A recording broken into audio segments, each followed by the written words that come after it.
Boa noite. Nossa, agora o Quirino me...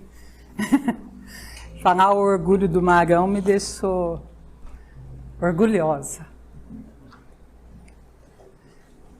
Bendito seja Deus que nos reuniu no amor de Cristo. Sobre esse Deus e sobre esse amor que a gente proseia aqui. Eu vou começar a nossa prosa de hoje com um pequeno diálogo. Alguém perguntando assim: o que foi falado no centro ontem? E a resposta: mais do mesmo. A mesma coisa de sempre. Essa resposta que aparentemente pode parecer até ríspida, indelicada, é uma baita verdade.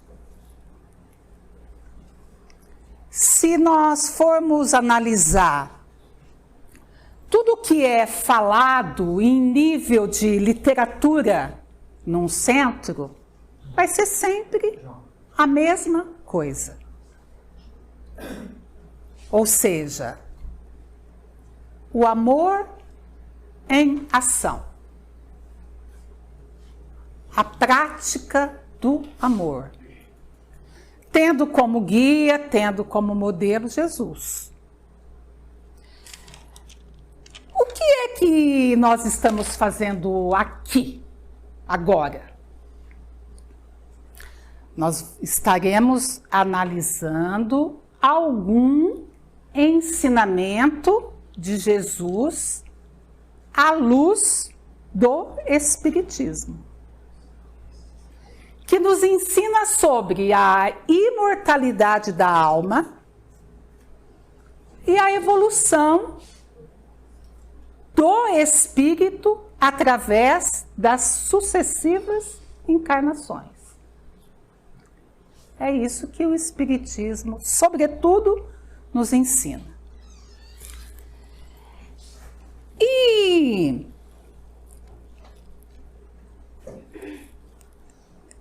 eu coloquei essa frase na lousa porque nós, no nível de evolução que nós nos encontramos, nós não sabemos ainda sobre a natureza íntima dos espíritos.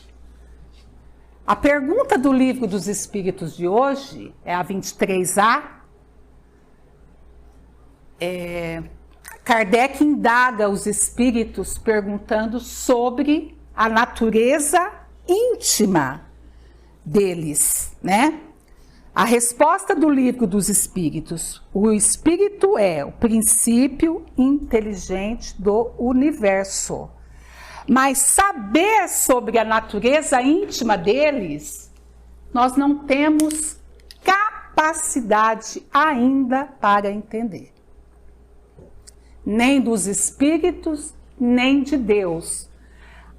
Na pergunta 10 do Livro dos Espíritos, que por coincidência foi na última vez que eu estive aqui, perguntando também para os espíritos sobre a natureza íntima de Deus, e hoje, sobre a natureza íntima dos espíritos, nós não temos competência para entender. Eu ouvi a sua fala ontem à noite, do Moacir, né? Aí eu falei, olha lá, a mesma labuta, né? Já deve vir umas 4 perguntas que os espíritos são indagados, que eles respondem assim: gente, para de se preocupar com isso. Para de se preocupar com o mecanismo de funcionamento que rege a lei do universo. Nós não temos capacidade para entender isso ainda, né? E aqui, penso que no plano em que a gente esteja, ninguém tem essa capacidade tá? E os espíritos nos respondem assim: falta-nos um sentido para que a gente compreenda a natureza íntima deles.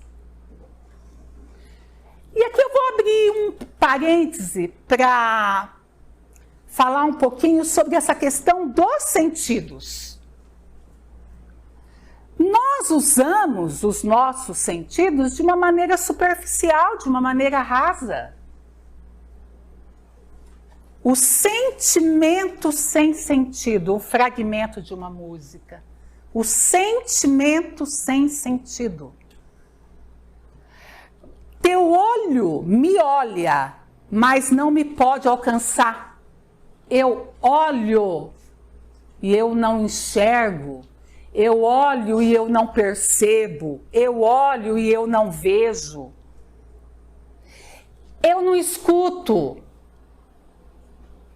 A gente ouve falar de curso de oratória, deveria ter um curso de escutatória. As pessoas não sabem mais ouvir. Ouve com uma pressa e não vê a hora dela falar dela, né? Eu estou ouvindo a tua prosa, mas eu quero falar da minha. Nós não sentimos o gosto da comida, a gente come numa pressa. Aliás, pressa é uma palavra que a gente deveria parar para pensar sobre. Para que tanta pressa? Dizem na literatura que quando eu diminuo o ritmo dos passos, eu consigo ver milagre. Que se eu atraso, se eu ando devagar, eu atraso o fim do dia. Olha que coisa bonita. Andando devagar, eu atraso o fim do dia. Para que a pressa? Então, se nós, nos nossos 5 sentidos, a gente usa mal e porcamente, quem dirá tentar entender o mecanismo de funcionamento das coisas da natureza, de Deus e dos espíritos? Nós não vamos entender. Raiz fica fora das vistas por ser em parte segredo, por ser o ponto sagrado de que fruto e flor são pistas. Eu vejo o fruto, eu vejo a flor, eu me encanto, mas o mecanismo de funcionamento que está lá dentro da raiz é segredo. Eu não tenho capacidade para entender isso. Quando a gente começa a estudar o Livro dos Espíritos, nós estamos na pergunta 23, olha só. Elementos gerais do universo é o item. Conhecimento do princípio das coisas. Espírito e matéria. Na sequência, propriedades da matéria. Não tem propriedades do espírito. Depois você já passa para espaço universal. Não existe o item propriedades do espírito. Por quê? Porque nós não temos condição de entender.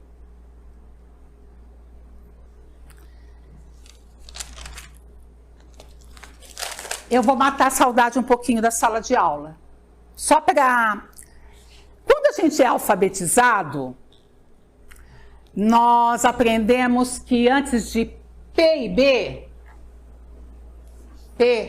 e B, eu uso a... Como eu sei que você é um excelente professor, pode usar a sala inteira. Não, é só um pedacinho só mesmo. Só para ficar claro essa questão de que eu não consigo entender a propriedade do Espírito, a propriedade de Deus. Então, quando a gente está lá na sala de aula, nós aprendemos que antes de P e B, eu uso a letra M. Todo mundo sabe isso. Quantos aqui saberiam explicar o porquê disso? Por que que eu uso M antes de P e B? Eu, alfabetizada, fui assim, olha. Mamãe, olha que coisa mais bonitinha essa explicação. Não pode ficar longe do papai, nem pode ficar longe do bebê. Isso é uma explicação lúdica. Por quê? Porque se eu chego para a criança e falo assim, olha, antes de uma consoante bilabial, eu não posso usar uma língua dental. Antes de uma consoante bilabial, que é quando eu uno os dois lábios, eu tenho que usar uma consoante bilabial. Senão a anatomia do meu aparelho fonador não dá conta de pronunciar. Só que eu penso assim, já pensou uma criança, chega lá, a professora fala de língua dental, bilabial, ela chega em casa e fala, mãe, não, é tudo muito difícil. Então, se você usa essa maneira lúdica, de mais uma vez falando, ó, mamãe, papai, bebê, fica fácil e você não espanta a criança. Não é a explicação verdadeira. Agora, vamos combinar que não faz a menor falta essa informação. Não é? Não faz a menor falta. Aliás, conteúdo programático de escola, vamos combinar que 90% não faz a menor falta. Conteúdo programático da vida, assim, igual de escola. É um bando de teoremas e de teorias que não nos esclarecem absolutamente nada, não nos leva a lugar nenhum. Então, quando eu fui estudar esta questão sobre a natureza íntima dos espíritos, que nós não temos capacidade para entender, eu lembrei dessa questão aqui. Não preciso saber, eu não preciso saber. Tanto que a gente não sabe e usa. Todo mundo escreve bomba com M, sem necessariamente saber que aqui eu tenho uma consoante bilabial, que aqui é bilabial, e que eu tenho que, sabe? É a informação que não me faz falta. Então, saber a natureza íntima do Espírito, saber a natureza íntima de Deus, eu não tenho capacidade ainda para entender. E os Espíritos, eles nos dizem assim, olha, nós ainda temos, eu fiz uma colinha, tá? Nós ainda temos de adentrar as primeiras sendas do conhecimento de nós mesmos. Ambiente infinito de sabedoria. Olha, nós ainda temos de adentrar as primeiras sendas do conhecimento de nós mesmos. Ambiente infinito de sabedoria. Para depois começarmos a pensar, estudar e compreender o mecanismo de funcionamento das leis que regem o universo, onde os atributos da divindade estão em evidência. O que significa isso? Autoconhecimento. Eu preciso primeiro me conhecer. Aliás, conheça-te a ti mesmo é a maneira mais eficiente para a gente se melhorar. Porque só através do meu conhecimento é que eu vou conseguir a minha transformação, a minha reforma íntima.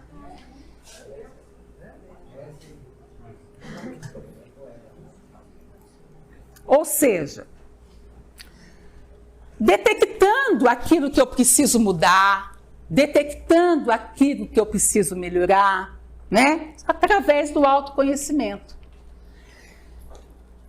Mostrando para a gente, nessa questão do autoconhecimento, que é o de dentro é o que vale. Ah, eu falei isso da boca para fora. Quer dizer, não é verdade, não é de dentro. Você não sabe como é que eu estou por dentro. Olha, a verdade é dentro, não é fora. a importância do autoconhecimento. Nós temos, assim, muita preocupação com o físico. O físico, gente, é só perrengue. O físico é só perrengue. Tem uma frase de um poeta chamado Guimarães Rosa, que eu gosto muito, que ele diz: felicidade a gente encontra em algumas horinhas de descuido. Só depois que passa que a gente fala assim, putz, como eu era feliz. Como eu era feliz, mas eu descuidei, eu não prestei atenção, eu deixei escapar aqueles momentos. Horinha de descuido, porque o resto é paulada, é sofrimento, é doença, é dor, é velhice. Não enxerga, manca, sente dor, fica doente. E se eu não estou doente, tem alguém que está doente. E se eu não estou me compadecendo, é porque eu não tenho compaixão. Então eu também estou por fora. O corpo é perrengue. É horinhas de descuido que a gente usufrui de alguma coisa. No mais, é dor, é angústia, é sofrimento, é medo. Né? A gente tem uma dificuldade em entregar aquilo que a gente não pode mudar. Né? Seria alentador se a gente conseguisse. Eu não consigo mudar essa situação. Então eu entrego para Deus.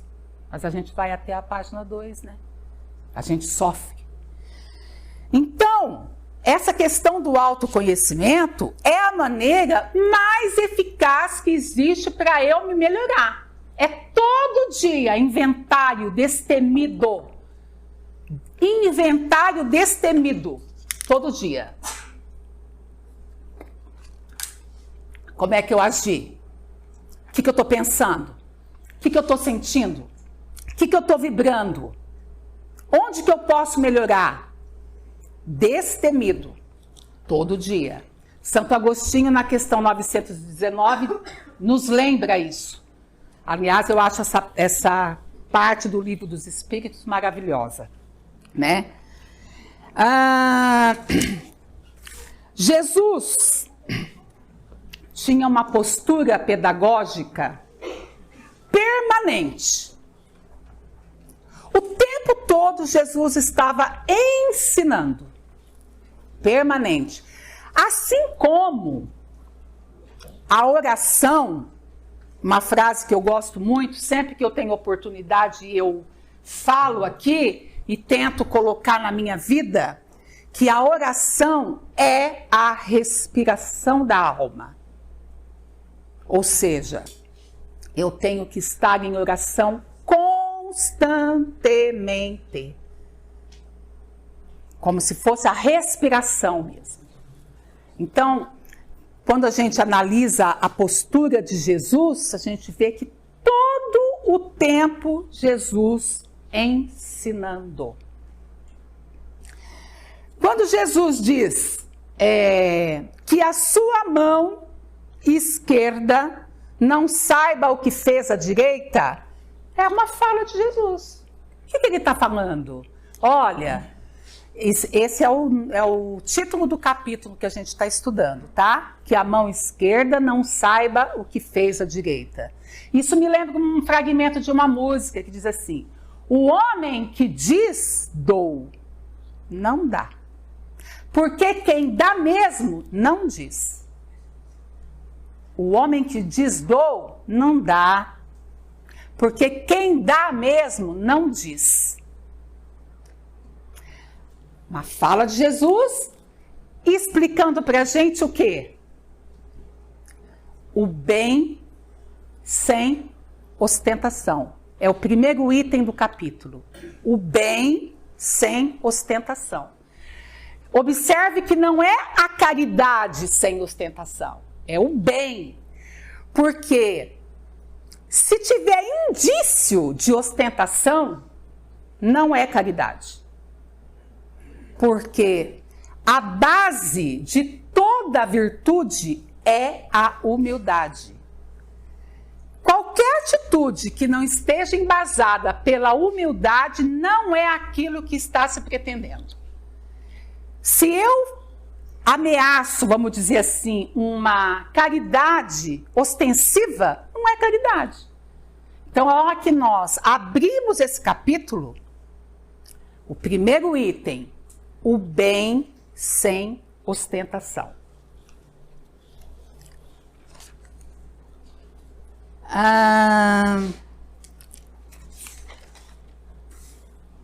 Na sequência do capítulo, Jesus diz assim, olha, se fizerdes um banquete, convide os pobres e estrupiados. Olha lá, uma fala ensinando, postura pedagógica. Olha só Jesus lá atrás, né? Numa atitude de vanguarda, num discurso de inclusão. Hoje é moda, né? Hoje é moda, discurso de inclusão. E Jesus lá na época falando pra gente, se você fizer um banquete, oferecer um banquete, convide os pobres e os estrupiados. Me lembrou muito o tema do Enem desse ano, né? O tema do Enem. Olhe para as pessoas, olhe para as comunidades menos favorecidas.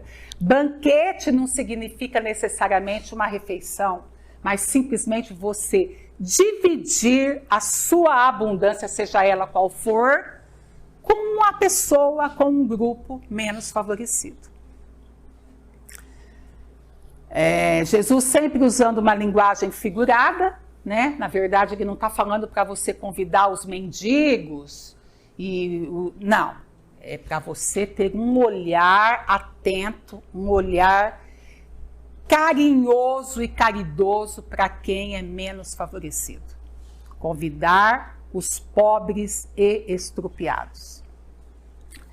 Existe uma frase da filosofia que eu gosto muito e tem sido, nos últimos dias, para mim, um mantra. Aproveitar que meu pai saiu, né? Um mantra, que é o seguinte: apressa-te a viver bem. E lembre-se que cada dia é, por si só, uma vida.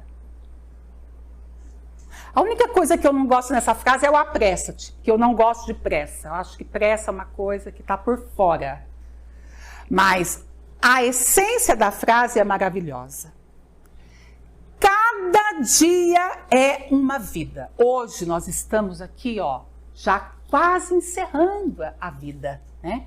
Nós já estamos 8h30, né? Mas olha, tudo que nós fizemos hoje é uma vida. Cada dia é por si só uma vida. Amanhã acordar, olha, tem uma vida hoje para eu viver, tá? Tem um verso do Gilberto Gil que eu gosto muito, que diz assim, ó: tudo agora mesmo pode estar por um segundo. Você falou disso. Nós não sabemos o que vai nos acontecer daqui a pouquinho. Eu arrepio de falar. Nós não sabemos o que nos aguarda. Tudo o que eu tenho é o instante. E aí eu lembro Cecília Meirelles, eu canto porque o instante existe. Eu tenho é o momento. Eu pego o dia, eu corto em pedacinhos mastigáveis e é o momento que eu vou vivendo. O meu passado, o nosso passado é imutável. Tá lá. Não tem jeito. Mas o meu futuro, que eu desconheço, eu posso estar alinhavando agora. Agindo que jeito? Agindo com coragem. O que significa a palavra coragem? Lá na etimologia, lá no berço da palavra, significa colocar o coração na ação. Olha que coisa linda. Coragem, colocar o coração na ação. Eu agindo neste instante, que é tudo que eu tenho, com coragem, possivelmente, o meu amanhã, se eu o tiver, vai ser melhor.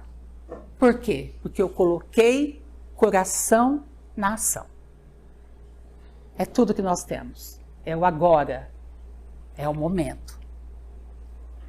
Essa insegurança que a vida nos apresenta de eu não saber o que vai me acontecer e sabedor de que aqui não é hotel 5 estrelas.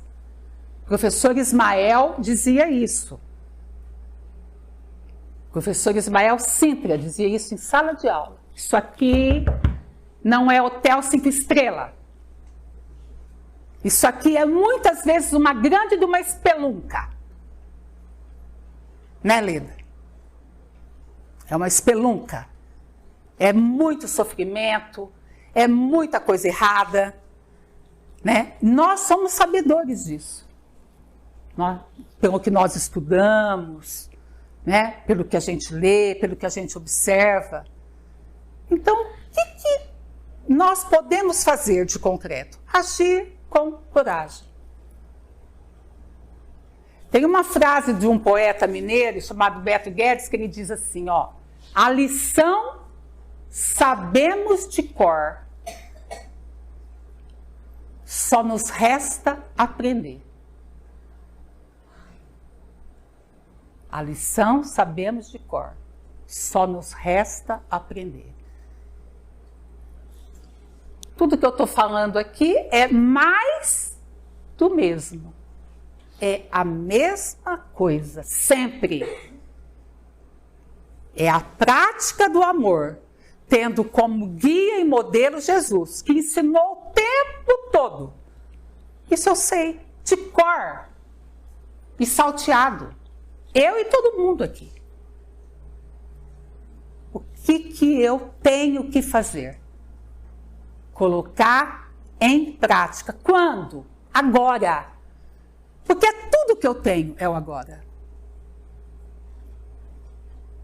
Tudo que eu tenho e todos nós, né? O que nos garante que nós chegaremos na nossa casa hoje? Nada. Então eu tenho o momento que deve ser usufruído com coragem. Existe uma prece muito bonitinha, muito simples, que eu encerro essa prosa falando para vocês, que é a oração da serenidade. Que a gente pede a serenidade necessária, não é muita serenidade não, porque senão, né, muita serenidade você fica passivo. Não, é a serenidade necessária para eu aceitar aquilo que eu não posso mudar. Que eu aceite, que eu me coloque como uma pessoa, um ser, que tenho a proteção de um poder superior, que ele sabe o que ele está fazendo. Então eu pedi a serenidade necessária para aceitar o que eu não posso mudar. Coragem para eu mudar aquilo que eu posso. E sabedoria para eu distinguir uma coisa da outra. Isso eu não posso mudar. E isso eu tenho que aceitar com serenidade. Aí entra a tal da resignação. Não posso mudar isso. Não posso, não tem como, sou impotente. Que eu aceite sem murmúrio, sem reclamação, sem beijar santo. Beijar santo é isso aqui, ó. Tô com a boca seca.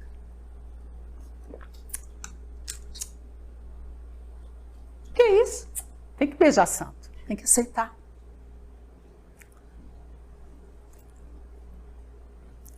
Nós sabemos que as leis que regem o universo são naturais e imutáveis, e a elas tudo está sujeito.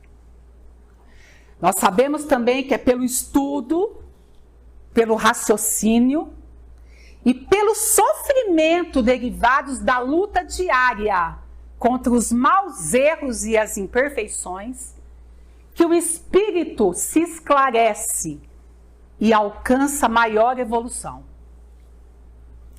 Certos do que nos cabe fazer e pondo em ação o nosso livre-arbítrio para o bem, irradiamos pensamentos às forças superiores, para que a luz se faça em nosso espírito e ele tenha consciência dos seus erros, a fim de repará-los e evitar o mal.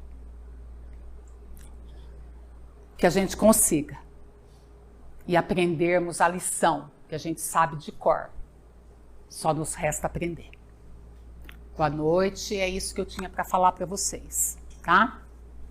Muito obrigada.